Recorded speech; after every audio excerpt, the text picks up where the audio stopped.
Well, the name Travis Patron, many of you have known. This is this clown, used to lead this group called the Canadian Nationalist Party.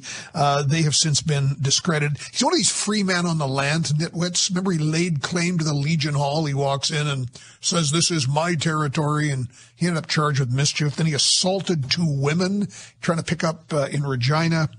Well, this was a video he had created and posted called, ready for this? Beware the parasitic tribe. The Jews control banking and the media. The Jews should be removed from Canada. I mean, the Crown Prosecutor put it very well. This is Ryan Snyder. This video and Patron himself had offered, quote, pretty much every anti-Semitic trope in the history of anti-Semitic tropes. But to be convicted of willful promotion of hatred, there's a pretty clear legal standard. And the Queen's Bench Justice laid this out for the jury. Look, by the time a jury gets impaneled, by the time they elect a chairperson, they did all of that and they convicted Patron inside of an hour. So it was pretty well a slam dunk case of proving guilt beyond a reasonable doubt. But there was reference made by the Crown at one point that a woman from Ontario's testimony had made a difference in this. And that woman was associated with B'nai Brith Canada. And this is the Jewish human rights group we've chatted with many times over the years. Elite Mannheim is a legal affairs associate, Elite Aronson Mannheim, and we find her in Toronto this morning. Hey, thanks for taking our call. Good to have you here. Good to be here. Tell me a little about, were you involved in this kind of as a spectator, or were you actively involved as somebody complaining and trying to get this thing moved along? B'nai Brith actually made the complaint to the RCMP in regards to the video you mentioned, Beware of the Parasitic Tribe, and other videos he posted quoting similar hate messages on his Facebook page, again referring to the parasitic tribe and arguing that his group can provide the cure. And all these anti-Jewish hate speeches led B'nai Brith to file a complaint with RCMP, claiming and advocating that Travis Patron has breached Section 319 of the willful promotion of hatred of the Criminal Code through his publications. The RCMP launched an investigation, and throughout the investigation of RCMP, B'nai Brith provided materials and anything that would help with a conviction or would lead to a conviction after the Crown received the file from RCMP. In the middle of all this, actually, there was one more thing. Around that time, B'nai Brith also found out that the Canadian National Party then, on their website, they listed, they called for donation, and they said the donation should be sent to Suite 1801 on 1 Yonge Street, Toronto, which was a Telsec virtual office space. So B'nai Brith sent a letter to Telsec to inform it of its client's controversial history, which eventually led to the group being barred from using that virtual office space. But that was just in the middle of everything. And just that's a nice thing to know. So all through the RCMP investigation, we provided evidence for their consideration containing racist marks by Patron with reference to, again, the parasites. And the woman that wished to remain anonymous and associated with B'nai Brith Canada actually testified and cross-examined by Patron, who acted on as his own defense counsel. Yeah, the old legal adage that somebody has a fool as a client, but leave me alone with that one. Elite Aronson Mannheim with us. So I'm curious. I can hear listeners say, why doesn't B'nai Brith just ignore these cranks and they'll go away? Why is it important for your organization to make sure you keep exposing this and pushing it to a full prosecution? Because B'nai Brith Canada, as you mentioned, we are a human rights organization. we are dedicated to eradicating. That's one of our principles, to eradicate racist, anti-Semitism, and hatred in all its forms. And this was clear hate messages that targeted a marginalized group.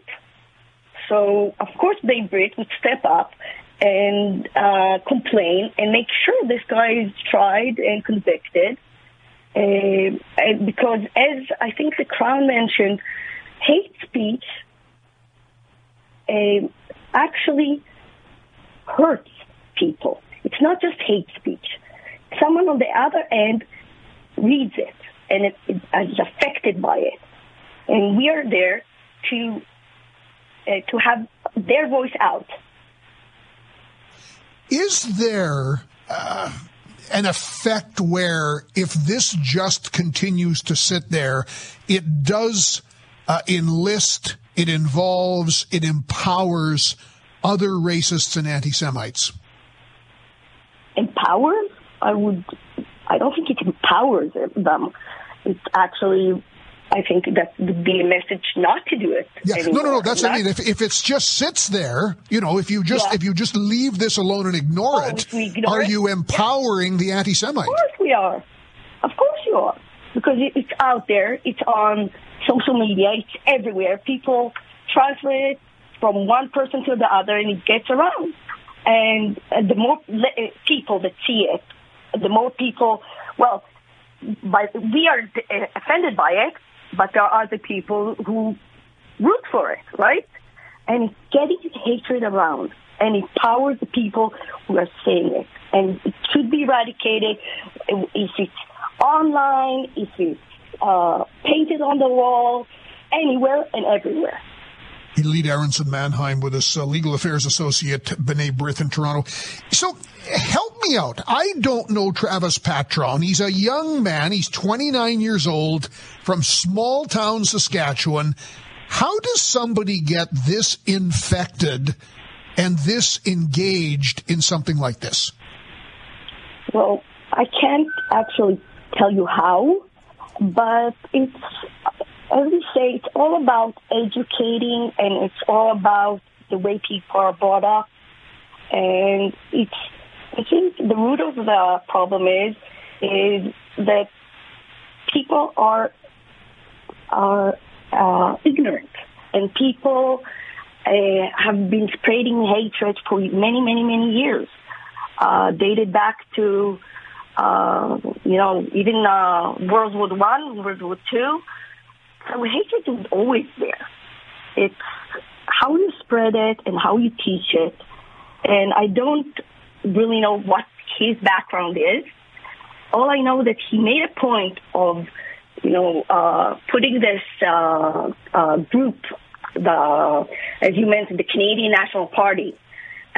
He put it together in 2017. He tried to get donations, tried to get involved, but I'm happy that he wasn't successful with his party at all. And I wish that we can eradicate this kind of hatred early on in life. I think that if we educate people about Judaism, about anti-Semitism, about hate, we are most likely to succeed in eradicating this kind of behavior at a younger age. It's always good connecting with your group. And you and I have never met before. Thanks so much for taking the time today, and hopefully we'll chat again soon. Sure thing. Thank you for having me, John. Elite Aronson Mannheim, legal affairs associate with B'nai Brith Toronto. And as you know, if you know much about B'nai Brith, they have chapters across the country, but the genesis and the base of this group is a human rights organization that deals with racism, anti-Semitism, and hatred, and they were very involved. In fact, hearing from of course, the Crown had an RCMP criminal analyst. They had a local RCMP officer from Carlisle, Jewish history professor from Harvard who gave evidence, and a woman who is associated with B'nai Brith, one of the complainants on this anti-Semitic video created and posted by Travis Patron called Beware the Parasitic Tribe. And it had the Crown put it so well, every anti-Semitic trope in the history of anti-Semitic tropes. You know, the Jews control the media, the Jews control the banks, we must remove Jews from Canada. This is just absolute garbage. And it's more than just garbage you ignore. In the case of Canadian jurisprudence, it's pretty clear. This is the willful promotion of hatred, and it should be stopped.